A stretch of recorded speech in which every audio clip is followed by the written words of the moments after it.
नमस्कार मित्रांनो, माझं नाव प्रमोद रानडे. आपण घेतलेला शेअर नेहमी पडतो. ओके, हे आपण गेले कित्येक महिने अनुभवतो आहे. पण ते चांगले शेअर जे असतील तर ऑब्व्हियसली ते घेण्याला पर्याय नसतो. ॲव्हरेज करू शकता तुम्ही. बघा, तुम्हाला तुमच्या टेक्निकल एक्सपर्टला विचारा आणि त्याच्यानंतर तुमची जेवढी काय म्हणायचं रिस्क टेकिंग ॲबिलिटी असेल त्याप्रमाणे दर आठवड्याला you can purchase x amount. Okay, may be तुमची कॅपॅसिटी टोटली जर 100 असेल तर तुम्ही दर आठवड्याला ₹2 त्यातले खर्च करू शकता. ओके, आणि गोईंग फॉरवर्ड माहीत नाही किती मार्केट अजून खाली जाईल. ते अजून 1 वर्ष खाली जाऊ शकतं अगदी आउटर लिमिट म्हटलं तर. आणि इनर लिमिट तर बजेट. ओके, बजेटच्या नंतर लगेच मार्केटमध्ये रॅली येऊ शकते. तर आता मग काही शेअरकडे आपण बघूया की ज्याचे technically they are very weak, परंतु ते कधी उभारी म्हणजे काय म्हणायचं पलटी मारू शकतात. असे काही शेअर्स आहेत. त्यातले शुगर सेक्टर एक आहे, तुम्हाला सांगतो मी.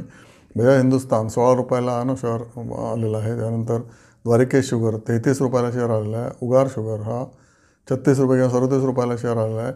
याच शेअरमध्ये तुम्ही म्हणजे शुगर सेक्टरचे जे पडलेले शेअर्स आहेत 50च्या खाली जे शेअर्स आहेत. अजून एक आहे BCL इंडस्ट्रीज. ओके, तो जरा ₹27 आलेला आहे 73वरनं. ओके, मग 1/3 झालेला आहे शेअर मार्केट.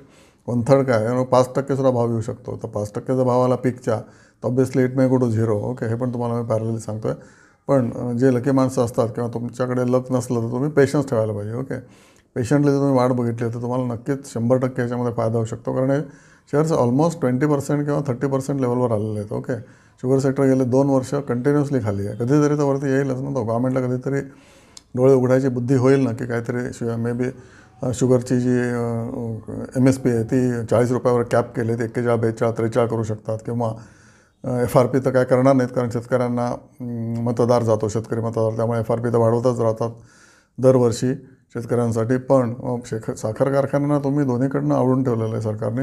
एक्सपोर्टला जेव्हा भाव असतो तेव्हा एक्सपोर्टला परमिशन देत नाही, जेव्हा भाव नसतो तेव्हा म्हणतात आता एक्सपोर्ट करायला काही अर्थ नाही ना. त्याच्यामुळे शेअर पडलेले आहेत. टिपिकली 20%वर आलेले आहेत. ओके, चांगले शेअर बलरामपूर चिनीसारखे सुद्धा शेअर 600वरनं ₹400 किंवा ₹350 आले असतील बघा. पण हे जे छोटे शेअर तुम्हाला मी सांगतो जे मायक्रो कॅप आहेत त्याच्यामध्ये मॅक्सिमम रिटर्न मिळण्याचे चान्सेस असतात, पण पैसे जाण्याचे पण चान्सेस असतात. पण पैसे जाण्याचे चान्सेस मे बी आता ओन्ली 20% आणि 80% chances are that you will make it double from here. Okay, तर it is all game of probabilities. Okay, share मार्केटमध्ये तुमचा अभ्यास तर आहेच आहे, पण पुढे तुम्ही गेम ऑफ प्रॉबेबिलिटीज पण अप्लाय करायला पाहिजे. त्याप्रमाणे हे जे शुगर सेक्टर तुम्हाला सांगितले 3-4 शेअर त्याचा तुम्ही अभ्यास करा. आणि सगळ्याच शुगर सेक्टरचे आता म्हणजे almost everybody is in loss except Dalmia Bharat sugar. Dalmia Bharat शुगरसुद्धा अजूनही 270ला अवेलेबल आहे. 600 त्याचा पीक असतो. हा सुद्धा शेअर आहे ना, सगळ्यात टॉप क्वालिटीचा शेअर म्हणजे बलरामपूर चिनी आणि दालमिया भारत शुगर. बघा तुम्हाला पटते का आणि त्याप्रमाणे ॲक्शन घ्या. तुमच्या ॲडवायझरला नक्की विचारा.